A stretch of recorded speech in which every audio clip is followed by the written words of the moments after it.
everybody. Welcome to the Hallmarkies podcast. And I am Rachel Wagner. And I'm so excited today. We have a very special interview for you with director Simon Otto, who's the director and animator behind the new film coming to Netflix that Christmas.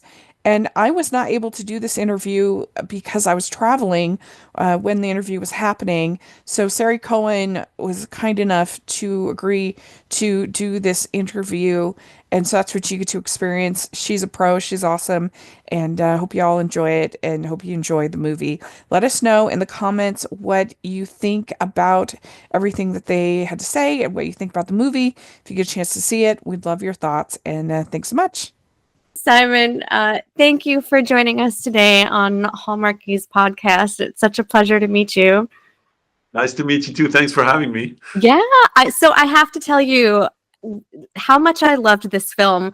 What I like to do with animated films, I do what I call the anti-test, and I sit down with my nieces and nephews. So I had my 6-year-old niece and my 2-year-old niece watch this with me, and I have to tell you, they were both hypnotized.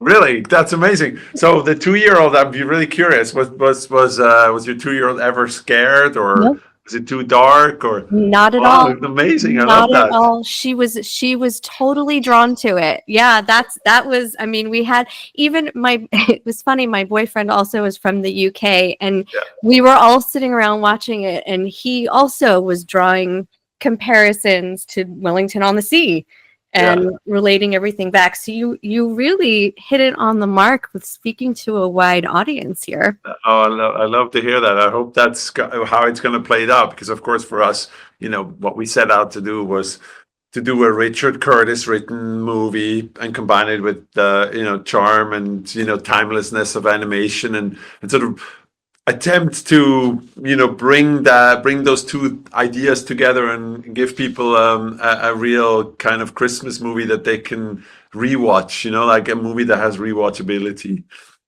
Totally. I want to hear about more of your partnership with him and kind of how you did that.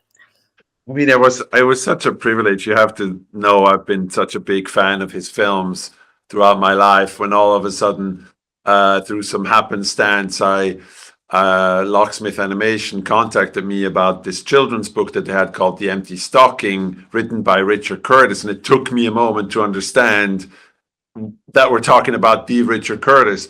And then very quickly, we found out there was a second book and a third one in the making, and the idea of intertwining them and have Richard write a screenplay and me directing, it was like, okay, well, this is not only going to be a tremendous privilege, but also I got a free film school out of that, basically, of course, working with him, learning so much from him. And for him, it was new too. It was interesting. He'd never done animation, and in animation you sort of write the script, and while you're developing the visuals, while you're developing the characters, and then you can respond to what's coming on screen, because we do storyboard animatics. And then so he loved the fact that he could work with us and rewrite things, jokes, or layer it. So we would pitch visual ideas to him that he wouldn't have come up with because it's just not how you think. And then he would then reintegrate it into the script. So that collaborative effort was, it took us 4 years, but we loved every minute of it. And he would say the same thing. Wow, that's so cool. And you're an animation pro. What was it like now stepping into the scene as a director? Did you have a hard time adjusting? Did you feel yourself like doing more of the animation, or how did you balance that? I mean, it's of course it's difficult to not be so in the weeds, right? Because as an animator, what you have to do is really care about every detail and be really detail oriented. And then, but I had some great mentors in my career, like working with Dean DeBrois, who did, and Chris Sanders, who did the How to Train Your Dragon movies. Like I learned so much from them on how you can give artists a chance to actually help shape the vision and be part of the filmmaking, not just execute. So I had a lot of great mentors in that sense, and it's the privilege and the joy of going from being an animator to being a director is that you get to see the parts that you hardly ever get to look into, like directing the actors and developing a script with a screenwriter, and then on the other end, working with the composer and the musicians. I mean, the fact I'm such a movie music nerd. I love scores, film scores. The fact that I was able to work with John Powell, who did all the How to Train Your Dragon films, and shape a film score with him is, I mean, to this day, like I still quite can't grasp it that I was able to be in that position. So it was really a joy. And so yeah, so to answer your question, it's the stepping back and seeing the whole picture and trying to make sure that everybody pulls in the right direction, in the same direction, was what makes this job so rewarding. That's so cool to hear. I do want to touch on the cast because you do have a phenomenal cast. You've got Bill Nye and Brian Cox. Did you know going into it that you wanted them on board? Or when throughout the process did you discover that? I mean, the first voice that I was absolutely convinced that that's the right person was actually Jodie Whittaker, who she plays the mom in a series called Broadchurch. And I knew that for the mother of Danny, we needed someone who sounded very intelligent, but also very vulnerable. That it was a person who was kind of stuck in a situation in her life where she could just make the best out of it, but things are out of her control a little bit.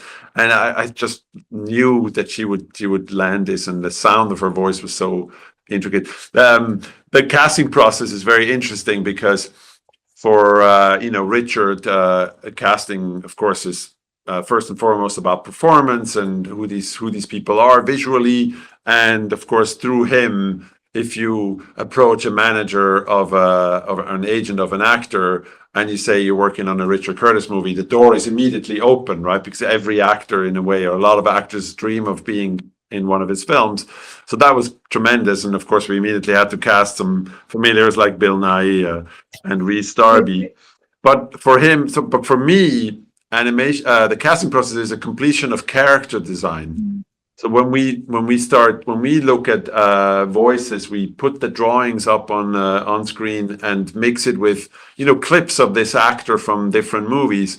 So when we were looking and we're searching for Santa's voice, we had I thought it was could sort of be like our Julia Roberts moment where we could have somebody maybe a bit more international, not so UK centric. And Richard said, well, it should be someone who comes from the north, who sounds like he comes from the north. And then we said, well, what about Stellan Skarsgård? I was like, yeah, that's interesting. I mean, it could be from Scotland, and then from Scotland to Brian Cox, it's a very short trip. And so immediately when the name Brian Cox came up, we went like, that's brilliant, because he can both be, the master and commander who brings the ship to shore and be kind of this tough and slightly edgy character, but he has a really sweet voice, really sweet and charming voice. So he was able to play those two characters. And so when we were all kind of satisfied with our own desires of what casting would do, that's when we knew we had the right actor. We'd like to take a second and thank our sponsor for this episode of the podcast. It's author Stacey Agdern and her new book, The Dreidel Disaster. From the author of The Dating Contract comes a Hanukkah story filled with hijinks, love, and problem solving. Mayor Olivia Nachman is ambitious and excited to be elected to the county legislature and better serve the community. Artur Rabnovich knows how to spin a story and fix almost any PR problem, but his skills are put to the test when he's hired to help untangle the mess that's been made in the village of Briarwood. This creates a new problem, balancing his attraction to the mayor he needs to work with and the need to impress his new boss. Will Liv and Artur learn to compromise and mix business with pleasure without jeopardizing the project or their careers before the dreidel spins its last? The Dreidel Disaster is the third book in Stacey Agdern's Last Girl Standing series and is available wherever books are sold. For more information about Stacey, go to her website, staceyagdern.com. That's staceyagdern.com. was so good. The casting was so good in this, as was the story. I want to get into the storyline because it's very unique. And I read a little bit about really your passion behind wanting to tell a story like this. And I'm curious also, like, what the challenges were for you with it. I mean, it's so unusual, and I don't actually have an example besides maybe the Peanuts movie, but like it's so unusual in animation to tell a multi-threaded storyline with multiple main characters in animation, where you don't have a big journey or a fantastical world, and where you don't have a villain. And as far as that goes, that was really the thing that was the most interesting to me, because it meant that I had to sort of dive into a world I didn't know other than as an audience member. And doing that with somebody as experienced as Richard Curtis felt like the guarantee that somehow we would find a solution. And it turned out to be probably the trickiest part of making the film, is to go from this storyline to that storyline, back to this storyline, and sort of try and shape the film emotionally in a way that you never felt like you being yanked out of a storyline that you wanted to know what the next thing is, and drop into this new storyline and feel like you have to start over. And we ended up, by trial and error and some, of course, experience and instinct, shuffling sequences around in slightly different orders, and giving the movie overall a really sort of an emotional structure rather than a plot structure where the story just, this happens and then that happens and then that happens. You Mhm. feel like these moments are emotionally connected. Yeah. I'm curious how you used the books too. Were they more of a guide? Where did you want to stay true to the books, and where did you want to do things a little differently? I mean, we were kind of forced to reinvent some things because they just wouldn't make sense if you string them together, particularly in timeline. Like one was taking place in the run up to Christmas, the other one was taking place on Christmas Day, and the Danny story was sort of over multiple years. And so we knew very quickly that the core ideas are lonely boy in town who is hoping for, who's basically gets stuck with the teacher at school during what could have been the most fun day of playing in the snow, and he's the poor guy stuck in school. The second story was about twin girls who, one naughty, one nice, that Santa mixes up on Christmas Eve, and the third one was simply the question: how would kids celebrate Christmas if the parents weren't around? And so that honestly, that's sort of the core idea of all the stories. And then Richard makes this really fun analogy where he says, he worked on Bridget Jones' Diary, and he adapted that, co-adapted that. He co-adapted War Horse for Steven Spielberg. And in all those experiences, he had to reduce story and sort of pull the essence out. In our case, what he could do is we could expand on the storylines and in a way craft deeper journeys for each of these characters. Like I'll give you an example: the twins. The nice twin in the book doesn't really play a big role, but in our story, really, it's the nice twin's story of realizing, of understanding her sister in a completely different way, and that inspires her to sort of change her anxiety about the way she sees the world, which is really sweet. I love that. I love the different storylines and the coexisting storylines.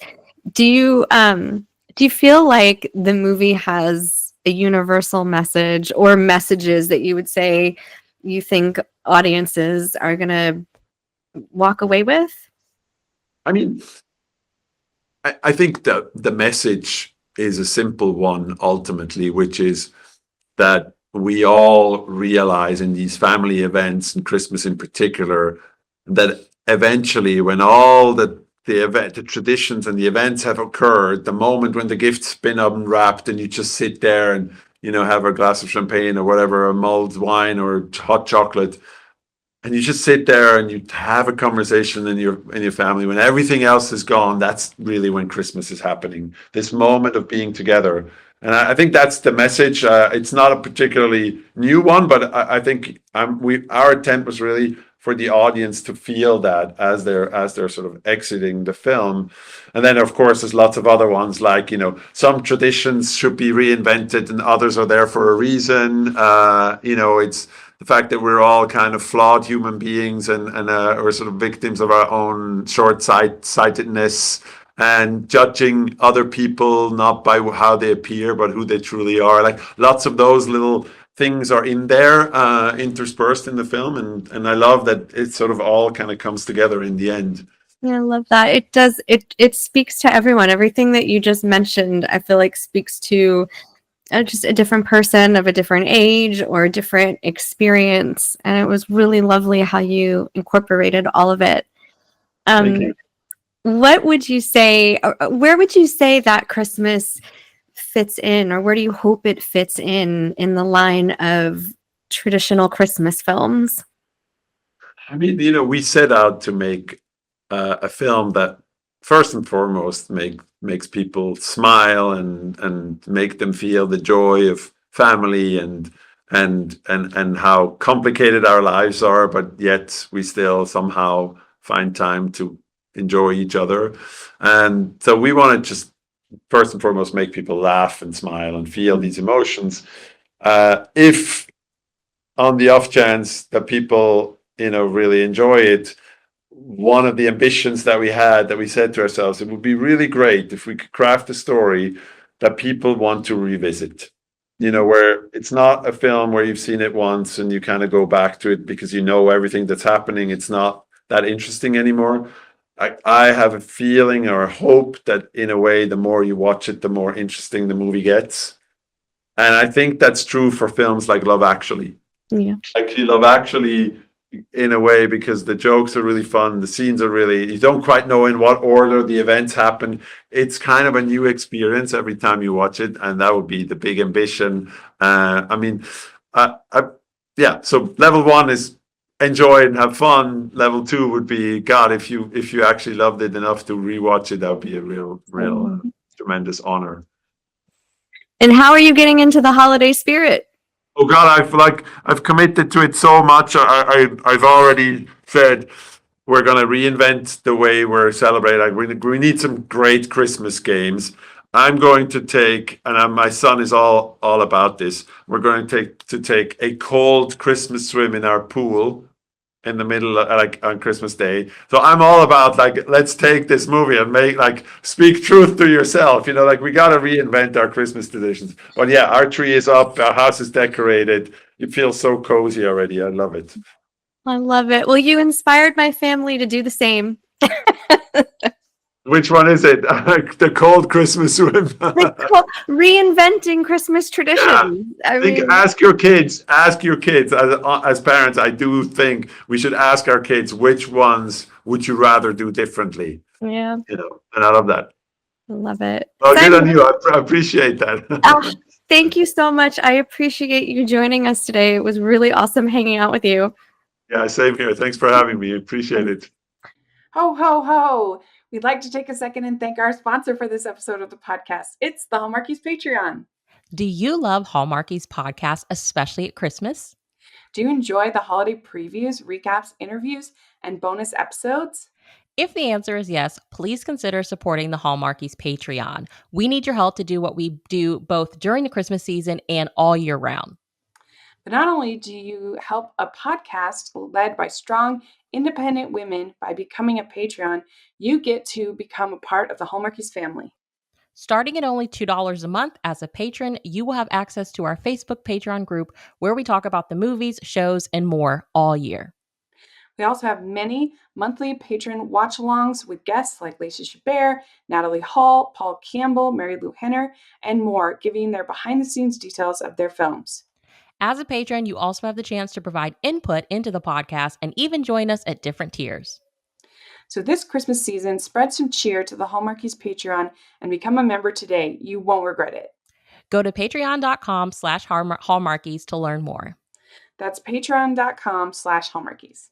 We'd like to thank Simon Otto for coming on the podcast, giving us a chance to talk with him.